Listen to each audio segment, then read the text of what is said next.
है 2025 UP board प्रश्न पत्र 2025 जिसका कोड है बीबी। और आपके एग्जाम में ये क्लास 10th के हैं क्वेश्चंस। आपको पता होना चाहिए कि आपके एग्जाम्स में क्वेश्चन का लेवल क्या है, क्वेश्चंस कैसे बनते हैं। एमसीक्यू क्वेश्चंस 20 आउट ऑफ 20 मतलब 20 में 20 नंबर आप कैसे प्राप्त करेंगे। तो क्वेश्चन देखिए कितने छोटे छोटे क्वेश्चन बनते हैं आपके एग्जाम में, बस बेसिक क्वेश्चंस हैं।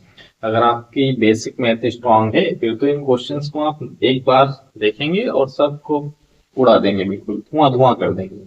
ठीक है, तो देखिए पहला क्वेश्चन है, एक परिमेय और अपरिमेय, एक परिमेय और एक अपरिमेय संख्या का योग होगा। अच्छा, आपको पता है परिमेय संख्या क्या होती है? आपको पता है कि परिमेय संख्याएं क्या होती हैं?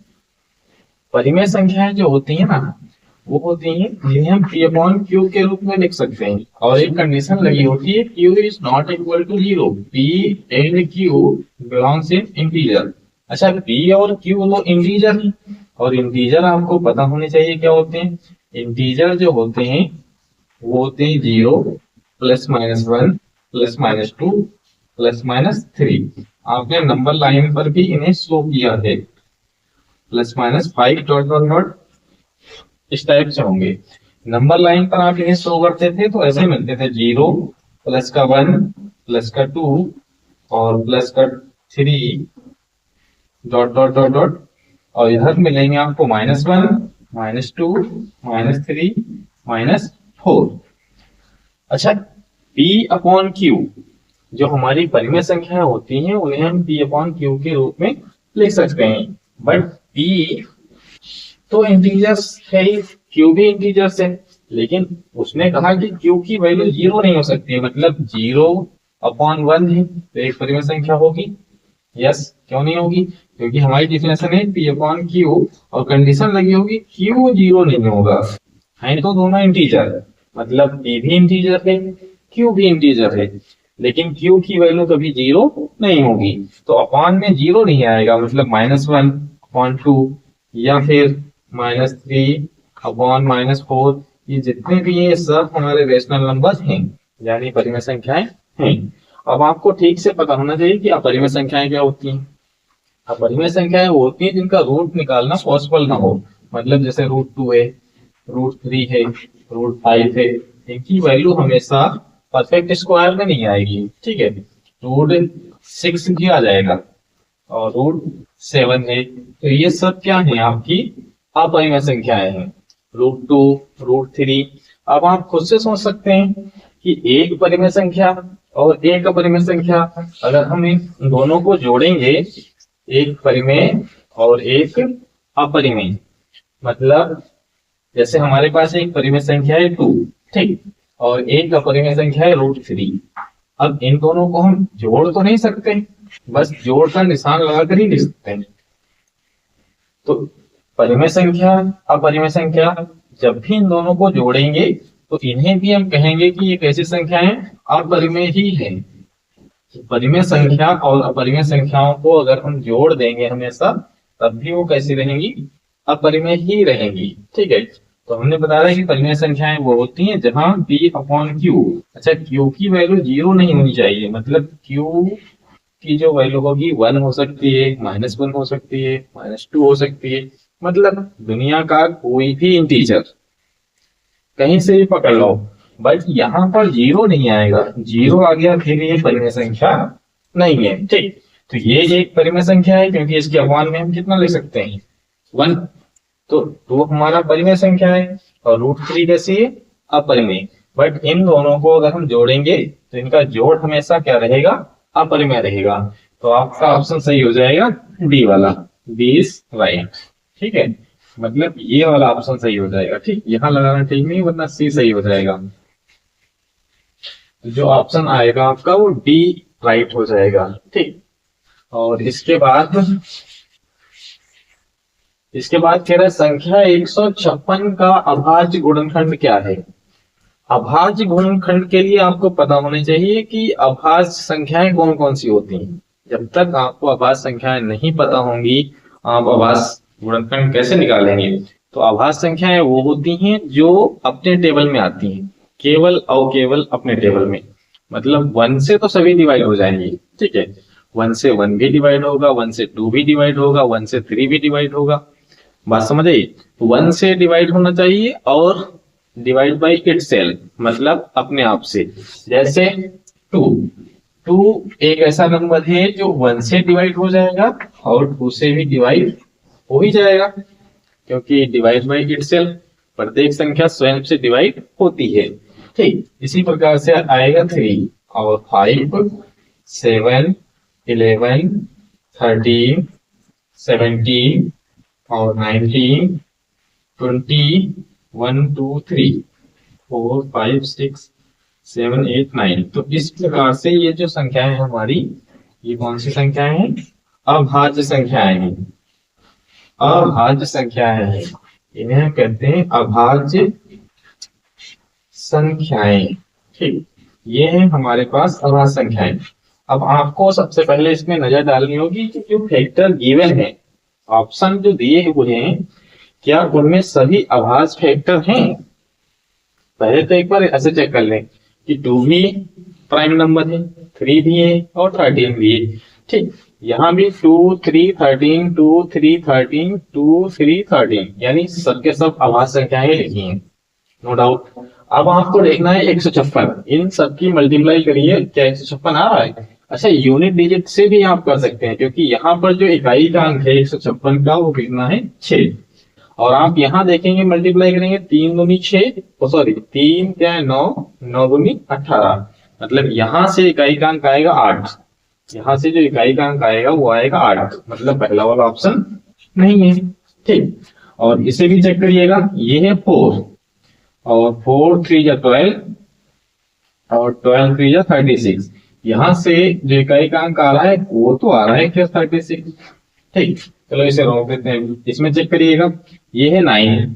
ठीक, 9 3 जा 27 और यहाँ बन गया 7, 7 2 जा 14, मतलब यहाँ पर जो इकाई का अंक है वो है 4। ठीक, मतलब ये ऑप्शन तो हो ही नहीं सकता। इसमें भी चेक कर लीजिए, 2 2 जा 4 और 4 मतलब 4 3 जा 12। ठीक, 4 3 जा 12 और 11 2 जा 22, मल्टीप्लाई करेंगे, इकाई का अंक चेक करेंगे तो यहाँ तो आ रहा है 22 का 2 आ जाएगा, फिर यहाँ भी इकाई का अंक कितना आ रहा है? 2। यहाँ है 6, तो 6 केवल एक में ही मिल रहा है, मतलब यही वाला सही। और आप चाहे तो सबकी मल्टीप्लाई कर सकते हैं, ये आएगा 2 दूनी 4, 4 से 12, 12 और 13 की जब हम मल्टीप्लाई करेंगे, 12 और 13 की जैसे ही मल्टीप्लाई करेंगे तो आएगा 156। इसका मतलब ऑप्शन कौन सा सही है? बी वाला। क्वेश्चन नंबर 3, मतलब ये है 3x और plus 5y upon 3x minus 5y बराबर में लिखा है 7/3। तो आप इसमें क्रॉस मल्टीप्लाई करिए, मतलब 3 की मल्टीप्लाई कर दीजिए 3x प्लस 5y से, और साथ ही साथ 7 की मल्टीप्लाई करिए 3x माइनस 5y से, ये आ जाएगा 9x। मल्टीप्लाई जैसे ही करेंगे, 3 की मल्टीप्लाई 3 से करेंगे, फिर 3 की मल्टीप्लाई 5 से करेंगे, तो ये आ जाएगा 50y। ठीक, और यहाँ पर 21x और 7 की मल्टीप्लाई 5 से, मतलब 35y। तो एक साथ क्लब कर लें, y वाले टर्म एक साइड लिख लें, ये माइनस का है, इधर आएगा प्लस का 35y, और x वाले टर्म एक साइड, ये प्लस का है, ट्रांसफर करेंगे माइनस का हो जाएगा। अच्छा, इन दोनों को प्लस करेंगे, ये हो जाएगा 50y, इसे माइनस करेंगे 12x हो जाएगा। ठीक, और सिंप्लीफाई करेंगे, 2 से डिवाइड भी हो रहे हैं, डिवाइड कर दें, 2 6 जा और ये आ जाएगा 25। ठीक, तो x रेशियो y पूछा है, x और y, मतलब इधर x से अपॉन में भेज देंगे इसके, y आ जाएगा। ठीक, इधर है 25 और ये 6 चला जाएगा अपॉन में, मतलब 6, तो x रेशियो y की वैल्यू आ गई 25/6। ठीक है, तो इस प्रकार से ऑप्शन हमारा ए वाला ही सही हो जाएगा, ये ऑप्शन इज करेक्ट। बात समझ आई? अच्छा, एक तरीका और है बट वो थोड़ा सा लेंथी हो जाएगा कि आप इसमें वैल्यू पुट करें, x की वैल्यू 25 और y की वैल्यू 6, इसमें पुट करिएगा, इसे सॉल्व करेंगे और 7/3 आ जाएगा, तब ये सही है, तब तो ये ऑप्शन सही हो जाएगा। और अगली बार वैसे यहाँ पर तो फिर भी सही है, अगर नहीं आता है तो फिर बारी बारी से एक एक ऑप्शन एक एक वैल्यू पुट करके चेक करना है, लेकिन वो लेंथी हो जाएगा, उसमें टाइम बहुत जाएगा। तो आप ये सिंपल तरीका है, अप्लाई करिएगा। अच्छा, क्वेश्चन नंबर 4 वो कह रहा है कि 3x² minus 2x plus 1/3 equal to 0 का विविध कर।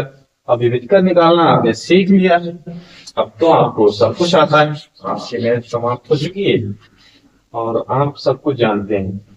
अच्छा, हमारे पास जो क्वेश्चन है क्वेश्चन नंबर 4 की, वो है 3x² माइनस 2x प्लस 1/3। अच्छा, जनरल क्वेश्चन जो होती थी क्वाड्रेटिक की, वो होती थी ax² plus bx plus c equal to 0। मतलब जो यहाँ पर कंपेयर करेंगे तो a की वैल्यू 3 आएगी और b की वैल्यू आ जाएगी -2 और c की वैल्यू है 1/3। और विविधकर निकालने के लिए d जो निकालते थे वो होता था b² माइनस 4ac। आप वैल्यू रखते हैं एक बार, बस यहाँ पर वैल्यू सेव करना है। तो b की वैल्यू है -2, मतलब ये आ जाएगा -2 का स्क्वायर -4।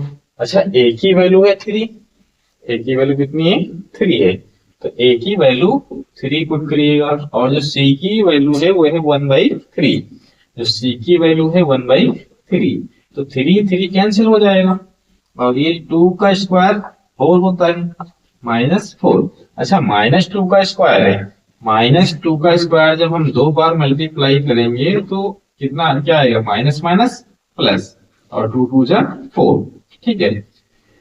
4 से 4 कैंसिल हो जाएगा, मतलब 0 बचेगा। तो हमारा जो विविधकर है वो कितना आ गया फिर 0। ऑप्शन हमारा सही हो जाएगा ए वाला, ठीक, ये ऑप्शन करेक्ट हो जाएगा। तो देखो कितने छोटे छोटे क्वेश्चन पूछ रहा है आपसे, बस अगर आपकी बेसिक मैथ स्ट्रांग है फिर तो आपको कोई प्रॉब्लम, बिल्कुल भी कोई प्रॉब्लम नहीं होगी। अच्छा, इसके बाद है क्वेश्चन नंबर 5, चलिए ये देखते हैं ठीक से। क्वेश्चन 5 भी बहुत ही इजी है, बस थोड़ा सा देखने में। उसने पूछा है माध्य, आपसे पूछा है माध्य ज्ञात करना है। वर्ग अंतराल दिया हुआ है, 2 से 4 है, 4 से 6 है, 6 से 8 है, 8 से 10 है, 10 से 15 है। अच्छा, बारंबारता दी है 2 4 7 3 4 और पूछा है उसने आपसे माध्य। माध्य मतलब समांतर माध्य, माध्य का मतलब होता है समांतर माध्य। अच्छा, समांतर माध्य निकालते कैसे हैं जब भी वर्ग अंतराल दिया हो, आपको फार्मूला याद होगा कि sigma F x upon sigma F, sigma F x upon sigma F. अच्छा, बारंबारता जो होती इसी को एफ कहते हैं और आपको इसमें मध्य मान निकालना होता है, इसीलिए मैंने टेबल एक्स्ट्रा बनाई थी। मध्य मान को एक्स कहते हैं, ठीक। मध्य मान कैसे निकालेंगे, इन दोनों को जोड़ें और 2 से भाग करेंगे। जोड़ें मतलब 2 और 4 को जोड़ेंगे, 2 से भाग करेंगे तो ये 6 हो जाएगा, 2 से भाग करेंगे 3 आ जाएगा, ठीक। अच्छा, एक पद निकालने के बाद आप देखें इसमें इंटरवल कितने का है। इंटरवल देखेंगे, दो में हमने 2 प्लस किया तब 4 आया, 4 में हमने 2 प्लस किया तो 6 आया, 6 में 2 प्लस किया तब 8 आया। मतलब जो इंटरवल है, अंतराल है, वो हमारा है 2। अब आप पहला पद निकाल चुके हैं मध्यमान का, मध्यमान का पहला पद आपने निकाला 3 आया और इंटरवल कितना है 2 का। अब 2 प्लस करते चलिए, 3 है, फिर 5 आएगा, फिर 7 आएगा, फिर 9 आएगा, उसके बाद 11 आएगा। अच्छा, इसमें एक टेबल और बनती है, वो बनती है सिग्मा एफ एक्स की, मतलब एफ एक्स की मल्टीप्लाई आप कर लें, मल्टीप्लाई करेंगे तो ये आ जाएगा 6 और ये आएगा 20 और ये आएगा फिर 49, 7 7 जा 49, ये 27 और ये 44, ठीक है। यहां से आप, अच्छा सिग्मा एफ आपको निकालना चाहिए, सिग्मा एफ, सिग्मा एफ मतलब आप इसे प्लस कर लें, इस लाइन को एफ जो बारंबारता है प्लस करिएगा, प्लस करेंगे 2 4 6 6 और 7 13, 13 और 3 16, 16 4 20। सिग्मा एफ तो 20 आ गया। सिग्मा एफ एक्स भी निकालना है, मतलब इन तीनों को, तीन नहीं चार है, 1 2 3 4 5 है, 5। आप सभी को प्लस करिएगा। प्लस करेंगे तो 4 7 4 11, 11 और 9 20, 20 और 6 26 का 6, कितना आएगा 2। ठीक। अच्छा ये 4 है, तो ये 4 2 6, 4 10, 2 12, 12 और 2 14। ठीक है, यहां से 146 आया। सिग्मा एफ एक्स का मान आ गया 146/20। अब आप 20 से भाग कर दें, सीधे सीधे 20 से भाग करेंगे 146 को, तो 20 सत्ते 140 और माइनस करेंगे 6, डेसिमल लगाएंगे 0 बढ़ाएंगे और 20 दें 60। मतलब इस प्रकार से हमारा ऑप्शन कौन सा सही हो गया, 7.3। वैल्यू कितनी आई। चलिए अब देखते हैं क्वेश्चन नंबर 6 है। अच्छा क्वेश्चन नंबर 6 क्या कह रहा है कि त्रिभुज एबीसी में, एक त्रिभुज हमारे पास एबीसी और डी समांतर है बीसी के। जो डी है वो डीई वो पैरेलल है बीसी के। ठीक, इस प्रकार है कि एडी बराबर 1.5, मतलब एडी जो है वो 1.5 है और डीबी है 3 सेंटीमीटर और ए 2 सेंटीमीटर है। ए ई कितनी है 2 सेंटीमीटर। आपको बताना है एसी की माप, ए सी की माप फाइंड करनी है। ध्यान रहे ए सी बतानी है। तो ए सी आप तभी बता पाएंगे जब आपको ईसी पता होगा। ईसी की माप आपको पता चल जाए तो आप एसी की माप बता सकते हैं। और आप जानते हैं समरूप त्रिभुज की संगत भुजाओं का अनुपात बराबर होता है। अच्छा यहां से आप एक थोड़ा सा चालाकी लगा सकते हैं, अगर आपको चालाकी आती है तो देखें क्या होती है। हैशटैग चालाकी, तो चालाकी लगाइएगा। चलिए अच्छा यहां से आप नकल करिएगा कि ये है 1.5 और ये 3, मतलब इसका डबल 1.5 का ये क्या है, डबल है। ये है 1.5 और ये है 3। अगर ये 2 है तो फिर सी कितनी आ जाएगी। अगर ये 2 है तो 2 का डबल कितनी होगी 4। बस क्वेश्चन खत्म। मतलब ये 4 है, ये 4 आ गई तो टोटल कितनी आ जाएगी 4 + 2 यानी 6 सेंटीमीटर। जो आपसे पूछा था उसमें ए सी।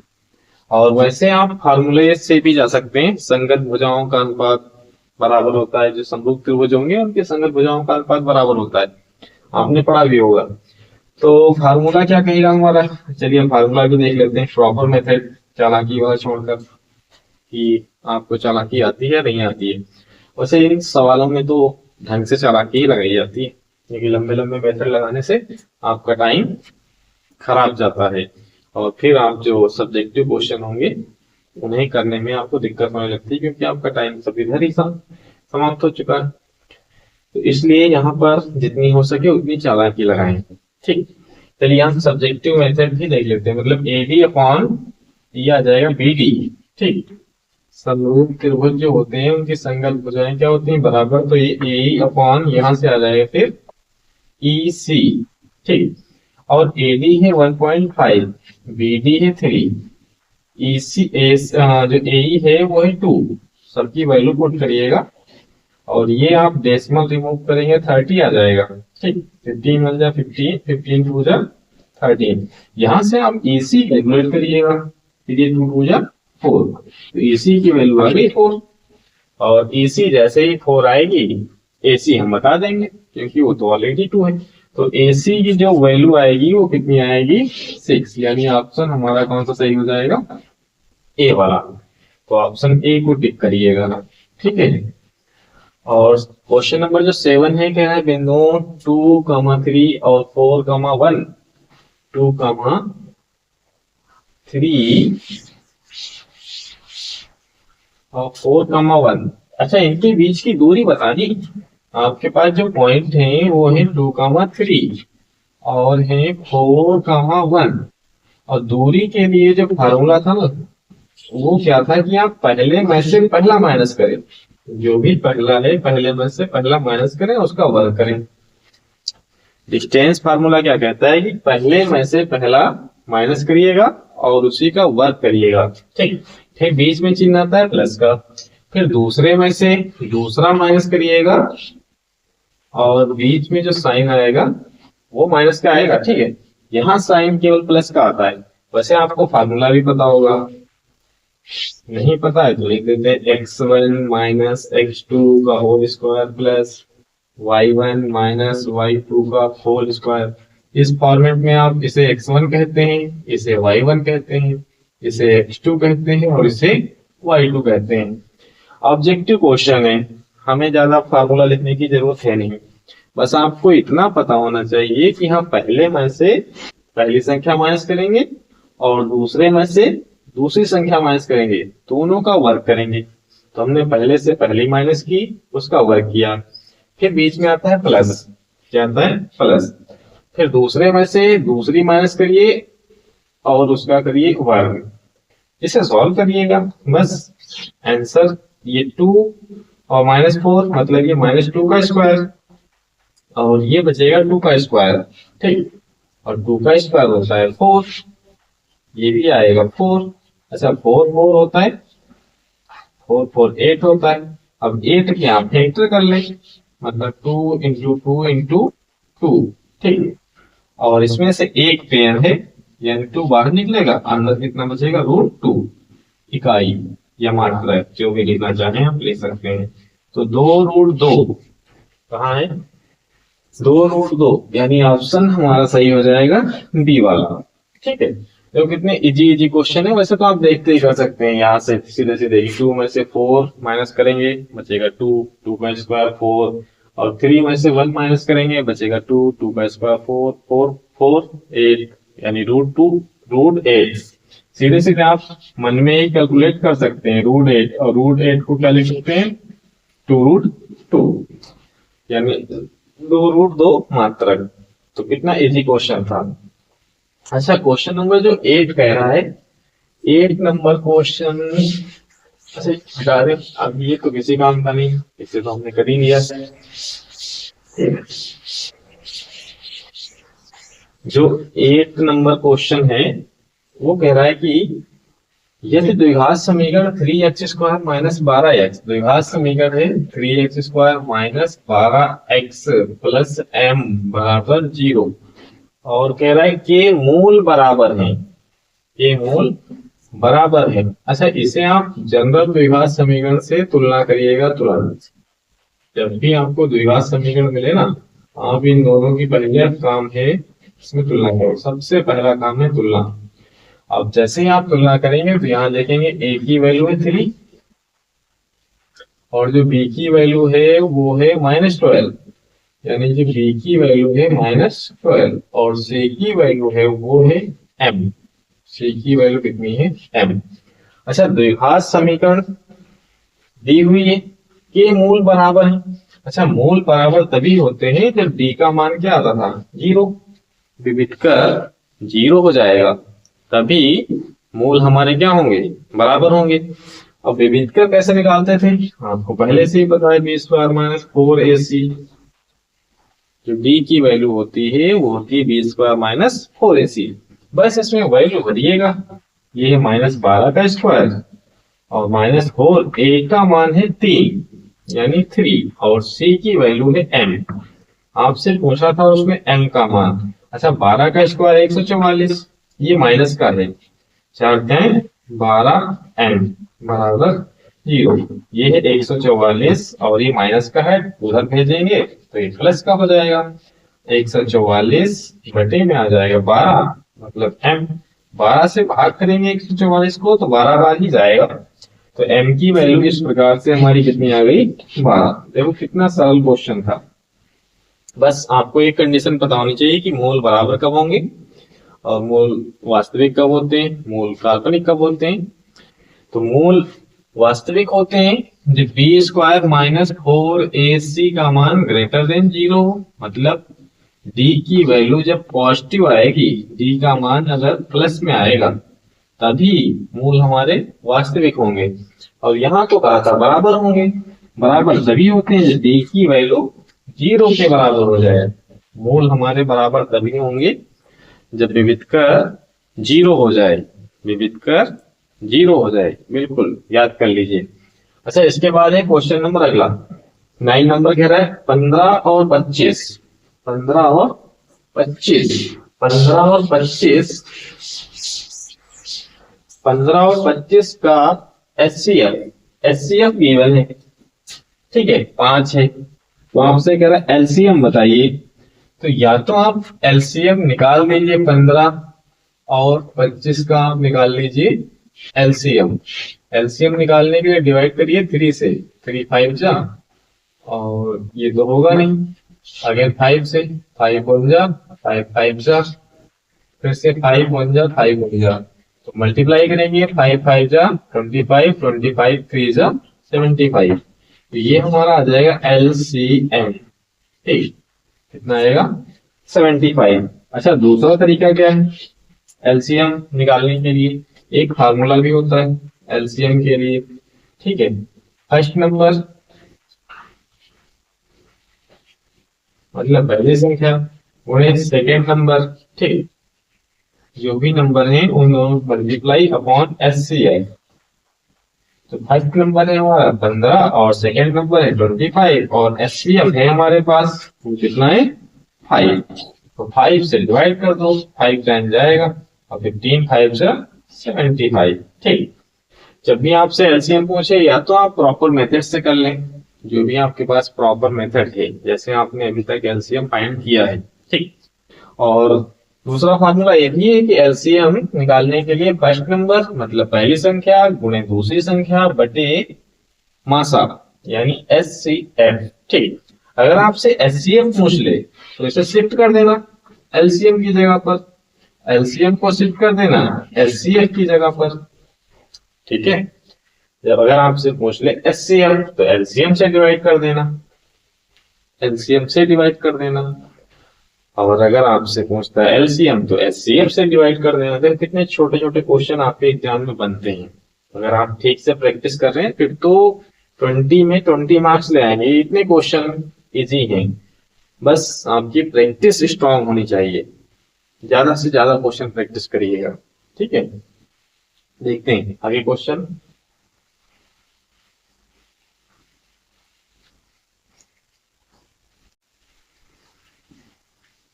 चलिए देखते हैं क्वेश्चन नंबर 10 है। क्वेश्चन नंबर 10 हमारा कह रहा है कि एपी है 3 है 1 है -1 है -3 के लिए सार्वांतर ज्ञात करना है।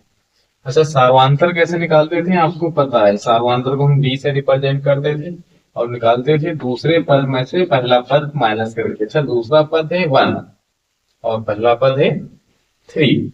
यहाँ पर देखेंगे ये है पहला पद मतलब a1, ये है a2, ये है a3, ये है a4, ठीक। तो पहला पद है 3 और दूसरा पद है 1, तो पहला पद है 3, ठीक। अब माइनस करेंगे तो -2 बचेगा फिर तो हमारा ऑप्शन कौन सा सही है, ए वाला, ये ऑप्शन इज राइट। अच्छा, कहना निम्नलिखित सारणी का माध्यक वर्ग होगा। माध्यक वर्ग, माध्यक वर्ग आप तभी बता पाएंगे जब आप निकालेंगे इसकी कॉमन फ्रीक्वेंसी मतलब संचयी बारंबारता। चलिए निकालते हैं, यहीं पर निकाल देते हैं सी एफ, ठीक। इसी में एक टेबल ऐड कर लेते हैं और हम निकाल देते हैं सी एफ, ठीक। सी एफ निकालेंगे तो सी एफ निकालना आपको पता है शायद या नहीं आता है। पहले तो 2 लिख लेना है, उसके बाद इसे प्लस करते चलना है, ठीक। ऐसे क्रॉस प्लस करिएगा, 2 और 7 प्लस करेंगे तो 9 हो जाएगा, ठीक। 9 में 3 प्लस करेंगे 12 हो जाएगा, 12 में 10 प्लस करेंगे, ठीक। प्लस कैसे कर रहे हैं आपको समझ आना चाहिए, पहले तो एज लिख लेना है, उसके बाद 12 में 10 प्लस करेंगे 22 आ जाएगा, 22 में 4 प्लस करेंगे 26 आ जाएगा, ठीक। अब यहां से आप पहले माध्यक पता कीजिए है कितना। माध्यक पता करने के लिए आप n/2 अप्लाई करिए, ठीक। n/2। अच्छा यही n है, ये भी ध्यान रहे। तो लास्ट टर्म आएगा, this is called also n। ये क्या है, n है। ठीक, टोटल नंबर ऑफ टर्म है जो वो हमारे 26 हैं। अब हम 26 को डिवाइड कर देंगे 2 से, मतलब 13 आ जाएगा। अब आपको देखना है 13वां पद, जो हमारा 13वां पद होगा वो कहाँ मिलेगा। अच्छा इसमें 12 तक पद है, इसमें जो है इसमें 9 तक है। 9 के बाद जो 10 11 12 वो इसमें है, मतलब उसका जो वर्ग अंतराल आएगा वो आएगा 10 से 15।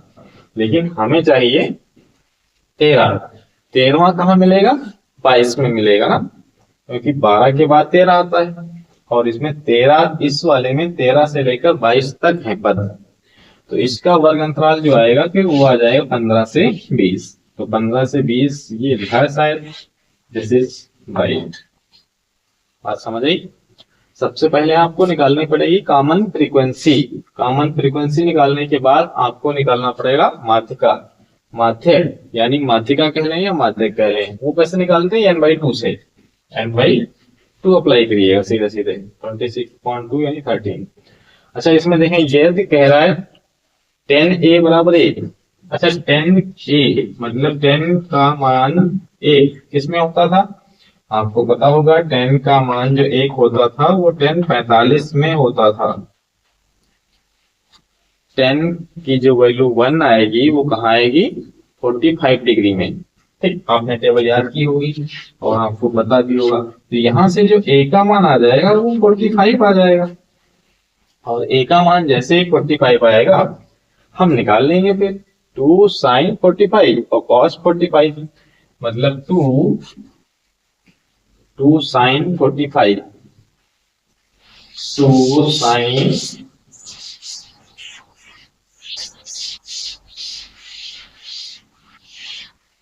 अब देखिएगा।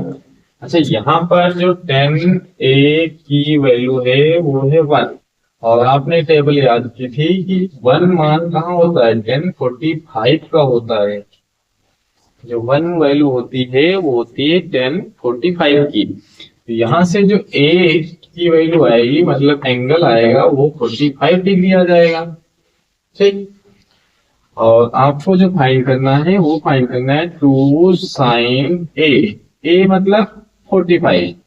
अब आप 45 लिख लें, और cos a मतलब 45। सभी वैल्यू सेव करिएगा। sin 45 1/√2 और cos 45 1/√2। अच्छा √2 की जो मल्टीप्लाई होती है इन दोनों की मल्टीप्लाई करेंगे 2 आ जाएगा, और 2 से 2 कैंसिल मतलब 1 बचेगा। तो ऑप्शन हमारा सही हो जाएगा सी वाला, दिस इज करेक्ट आंसर। ठीक है, वैसे आप वो लाल बट्टे का भी लगा सकते हैं, वो थोड़ा सा लेंथी हो जाएगा।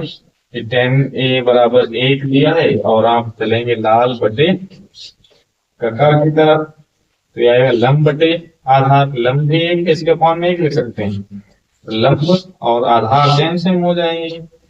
फिर निकालेंगे पाइथागोरस परिमेय से, यहाँ पर ये रखिएगा, ये है b और ये c। फिर पाइथागोरस परिमेय लगाएंगे तब ये √2 आ जाएगा। फिर आप निकालेंगे साइन ए लंब बटे कर्ण होता है, मतलब 1/√2, तो 1/√2। और कॉस ए आधार बटे कर्ण, मतलब आधार भी 1 है तो 1/√2। आप चाहें तो ऐसे भी कर सकते हैं, बट ये थोड़ा सा लंबा पड़ेगा। ठीक है, आप सीधे सीधे वैल्यू निकालिएगा, वैल्यू सेट करिएगा, आंसर आ जाएगा। इसके बाद देखते हैं अगला क्वेश्चन नंबर 13।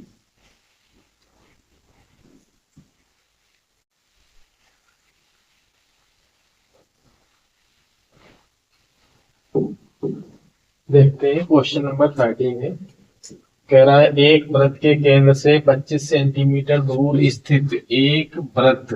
चलिए एक वृत्त बनाते हैं पहले। एक वृत्त के केंद्र से 25 सेंटीमीटर दूर, ये वृत्त का केंद्र है O, इससे 25 सेंटीमीटर दूर एक बिंदु है Q से वृत्त की स्पर्श रेखा की लंबाई। अच्छा, इस बिंदु से वृत्त के स्पर्श रेखा की लंबाई वो है 24 सेंटीमीटर। कितनी है? कह रहा है वृत्त की त्रिज्या। अच्छा, वृत्त की त्रिज्या मतलब ओ ए फाइंड करना है आपको, निकालना है ओ ए। और आप जानते हैं वृत्त की त्रिज्या स्पर्श रेखा पर लंब होती है, मतलब ये एंगल 90 डिग्री बनेगा। फिर ये आएगा हमारा कर्ण यानी हाइपोटेनस, ठीक। और ओ ए कैलकुलेट करना है, तो ये जब कर्ण हो गया तो ये आधार आएगा फिर, और वो तो ऑलरेडी लंब है, यानी त्रिज्या क्या है? लंब। तो पाइथागोरस प्रमेय लगाएंगे तो लंब मतलब त्रिज्या जब हमें निकालनी है ओ ए का स्क्वायर, फिर आप कर्ण में से माइनस करेंगे। पाइथागोरस प्रमेय आपको याद होगी। आप क्या करेंगे? कर्ण में से माइनस करेंगे, कर्ण में से आधार को माइनस करते हैं। कर्ण स्क्वायर बराबर आधार स्क्वायर प्लस लंब स्क्वायर। पाइथागोरस प्रमेय याद होगी ना आपको। ये 625 और ये होता है 24 का स्क्वायर 576। माइनस करेंगे तो 15/6 मतलब 9, यहाँ बचेगा 11, 11 में से 7 4 49 बचेगा फिर, और यानी कि ओ ए आ जाएगा फिर √49 मतलब 7 सेंटीमीटर। तो रेडियस कितनी आ जाएगी? 7 सेंटीमीटर। ऑप्शन हमारा पहला वाला राइट हो जाएगा। उसके बाद कहना है एक मीनार की ऊंचाई। अच्छा, पाइथागोरस प्रमेय ना याद हो तो मैं लिख देता हूँ एक बार, ठीक से। पाइथागोरस प्रमेय लोगों को नहीं याद है तो वो डायग्राम देखें। अच्छा, ये होता है हमारे पास 90 डिग्री एंगल, ठीक। ये भुजा होती है कर्ण, और ये होता है आधार, ये होता है लंब, ठीक। तो पाइथागोरस प्रमेय क्या कहती है कि कर्ण का स्क्वायर बराबर आधार का स्क्वायर और प्लस लंब का स्क्वायर, ठीक है। पाइथागोरस प्रमेय हमारी कहती है कर्ण का स्क्वायर बराबर आधार का स्क्वायर प्लस लंब का स्क्वायर। अब हम देखेंगे क्वेश्चन नंबर 14, मतलब अब इसका काम है।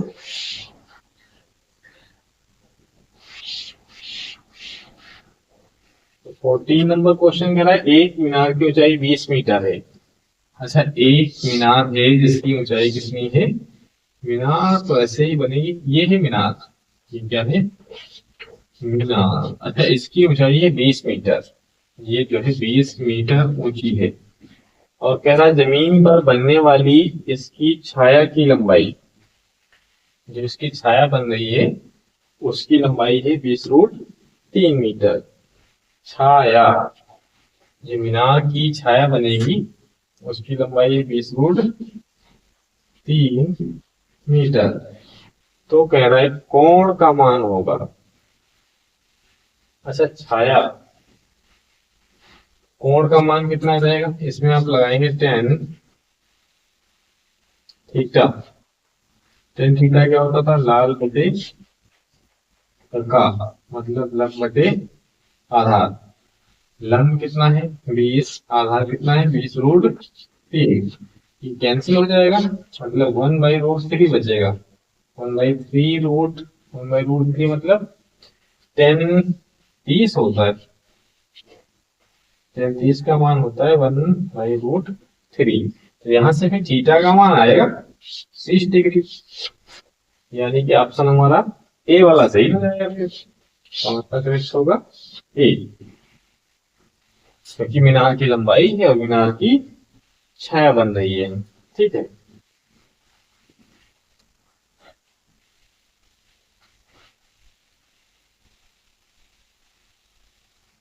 हाँ, और इसके बाद क्वेश्चन नंबर है 15। कह रहा है कि 14 सेंटीमीटर त्रिज्या, क्वेश्चन नंबर 15 कह रहा है 14 सेंटीमीटर त्रिज्या के एक वृत्त का एक चाप उसके केंद्र पर 30 डिग्री का कोण अंतरित करता है।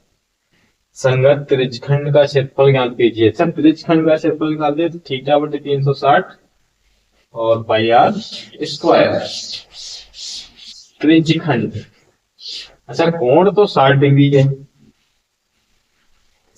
और त्रिज्या जो है वो है 14 सेंटीमीटर और एंगल है 60 डिग्री।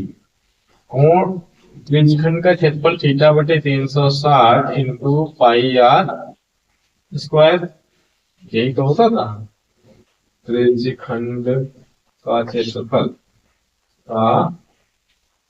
अच्छा यहाँ थीटा की जो वैल्यू है वो है 30 डिग्री, 30 बटे 360 गुणे पाई की जो वैल्यू है वो आपको 22 बटे 7 रखनी है। आर की वैल्यू है 14, आर कितना है 14 सेंटीमीटर त्रिज्या है, मतलब 14 इंटू 14।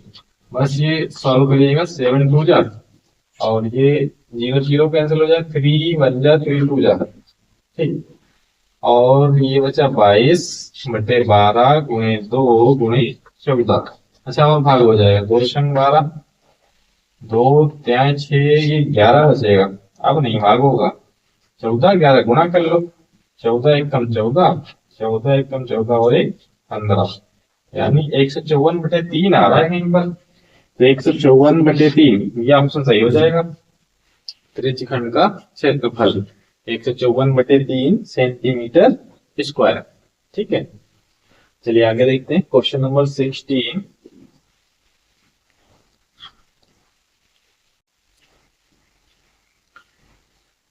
चलिए देखते हैं आगे, क्वेश्चन नंबर 16 है और 16 नंबर क्वेश्चन कह रहा है कि जोकर की टोपी का आकार होता है। देखो कितना मजेदार क्वेश्चन आया आपके एग्जाम में। कह रहा है जोकर की टोपी का आकार होता है, पहला ऑप्शन है बेलनाकार, दूसरा ऑप्शन है शंक्वाकार और तीसरा ऑप्शन है त्रिभुजाकार, चौथा है आयताकार। इसका जवाब मैं नहीं दूंगा, इसका जवाब आपको देना है, कमेंट बॉक्स में कमेंट करके बताना है कि जोकर की टोपी का जो आकार होता है वो कैसा होता है, ठीक। अच्छा क्वेश्चन नंबर 17 है, कह रहा है कल्पित माध्य विधि और पग विचलन विधि का सरलीकृत रूप है। इन दोनों का जो सरलीकृत रूप है वो है प्रत्यक्ष विधि। प्रत्यक्ष विधि आप जानते हैं कि जिसमें वर्ग अंतराल दिया होता था, कुछ भी 5 से 10, उसके बाद आपको मध्यमान निकालते थे, फिर बढ़त दी होती थी, फिर आप एफ निकालते थे, ठीक, और sigma F x upon sigma F. ये दोनों विधियां थोड़ा सा टफ हैं, लेकिन इनका जो सरलीकृत रूप आएगा माध्य निकालने के लिए वो आएगा प्रत्यक्ष विधि, ठीक। कह रहा है यदि कुछ प्रेक्षणों का माध्य 15 तथा माध्यिका 24 है, कुछ प्रेक्षण है और उनका जो माध्य दिया है वो कितना है 15 है, और कह रहा माध्यिका है वो है 24। आपसे कह रहा बहुलक बताइए, क्या बताना है बहुलक। अच्छा बहुलक निकालने के लिए फार्मूला होता है, बहुलक इक्वल टू होता है 3 गुणे माध्यिका माइनस 2 माध्यिका डबल। तो आप 3 माध्यिका है हमारी 24 और माइनस 2 माध्य है 15, यानी 24 72 माइनस 30, माइनस करेंगे कितना आ जाएगा 42। हाँ तो हमारा जो बहुलक आ जाएगा वो कितना आ जाएगा 42। बहुलक निकालने के लिए जो फार्मूला है, बहुलक निकालने के लिए जो भी फार्मूला है वो आप याद कर लें। मतलब 3 माध्यिका, माध्यिका का करना है 3 टाइम्स और माइनस करना है 2 टाइम्स माध्य, ठीक। और कह रहा है जब एक पासे को एक बार फेंका जाता है तो एक सम संख्या मिलती है। अब ये सब मिटाते हैं, चलो इससे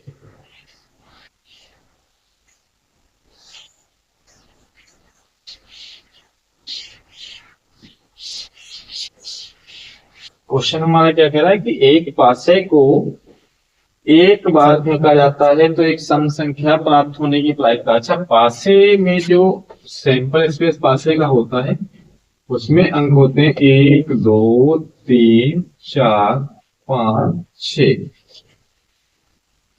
आप जानते हैं कि पासे में जो अंक होते हैं वो होते हैं 1 2 3 4 5 6। अच्छा इसमें से सम संख्याएं कितनी है आप ये बात बताइएगा। जो सम संख्याएं हैं वो है 2 4 6 और हमें प्रायिकता प्राप्त करनी है किसकी सम संख्याओं की। तो कुल संख्याएं कितनी है 6 और पॉसिबल कितनी है 1 2 3। सम संख्याएं कितनी है 3 और जो टोटल अंक होते हैं वही अपॉइंट में रखे जाते हैं, ठीक, इसे कैलकुलेट करेंगे, 3 1 जा 3 2 जा 6 मतलब 1/2। तो आपका ऑप्शन कौन सा सही हो जाएगा, 1/2 है कहीं पर? मेरे ख्याल से B option is right answer. Okay, अच्छा अगर विषम पूछ लेता तब आप क्या बताते? आपसे पूछ लेता कि आप विषम संख्याओं की प्रायिकता बताइए, तो इसमें विषम संख्याएं कितनी हैं? विषम संख्याएं 1 3 5, विषम की भी वही आ जाती, मतलब विषम संख्याएं जो है वो कितनी है? 3 ही है, 1 है, 3 है, 5 है, 1 2 1 2 3, और टोटल कितनी है? 6, इसकी भी 1/2। अच्छा आपसे पूछ लेता नहीं अभाज्य बताओ, कुछ भी पूछ सकता है। सम संख्याओं का आपके एग्जाम में पूछा गया है 2025 में, और आपसे कुछ भी पूछ सकता है कि अभाज्य संख्या बताओ, तो आपको अभाज्य संख्याएं पता होनी चाहिए। फिर अभाज्य संख्याएं कौन कौन सी हैं? अभाज्य संख्याएं 2 और 5, मतलब दो संख्याएं अभाज्य हैं तो 2/6, मतलब 1 और 2 3 6, 1/3 आ जाएगा। फिर अभाज्य संख्याओं की प्रायिकता, बात समझ आई? क्वेश्चन कोई भी आए आपको मिस नहीं करना है। इसके बाद लास्ट क्वेश्चन बचा हुआ है हमारा, क्वेश्चन नंबर 20।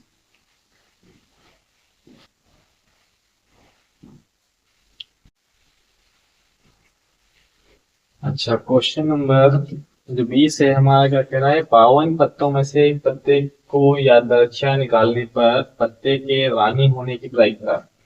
रानी मतलब आपसे बेगम पूछ रहा है, क्या पूछ रहा है वो? बेगम। अगर आपने ताश की गड्डी ठीक से देखी होगी, आपको पता होगा कि ताश की गड्डी में बेगम कितनी होती हैं? 4 होती हैं, और टोटल पत्ते कितने हैं? 52। रानी खींच रहा है, ताश की गड्डी को अच्छी तरह से फेंटा गया है, ठीक। 52 ताश के पत्तों में से एक पत्ता खींचना है, वो पत्ता कौन सा होना चाहिए? रानी। तो कुल पत्ते कितने हैं? 52, और रानी कितनी है? 4। इसे कैलकुलेट करिएगा, मतलब 1/13। प्रायिकता कितनी आएगी रानी के आने की? आपको खींचनी है रानी, ठीक। तो रानी की प्रायिकता आ जाएगी फिर 1/13, 1/13, ठीक। यही आपका करेक्ट आंसर हो जाएगा। 52 ताश की जो गड्डी होती है उसमें प्रत्येक पत्ते होते हैं 13-13, ठीक। मतलब 4 रंग के होते हैं, 4 होते हैं। अच्छा 26 तो होते हैं काले, ठीक, और 26 होते हैं लाल। आज ही आप जो ताश की गड्डी होगी उसको एक बार देख लीजिए और चेक करिएगा कितने लाल होंगे कितने काले होंगे, उसमें कौन कौन से इक्का होंगे, कौन कौन सी बेगम, कौन कौन से बादशाह, ठीक। तो चलिए जब आगे पढ़ाएंगे प्रायिकता एक बार तब बताएंगे। फिर आज के लिए इतना ही। आपके हमने 20 नंबर पक्के करवा दिए, आप ठीक से रिवाइज करते रहिए। क्वेश्चन का लेवल यही रहने वाला है आपके एग्जाम के लिए, ठीक है। वीडियो अच्छा लगा हो तो लाइक शेयर और कमेंट करना ना भूलें। धन्यवाद।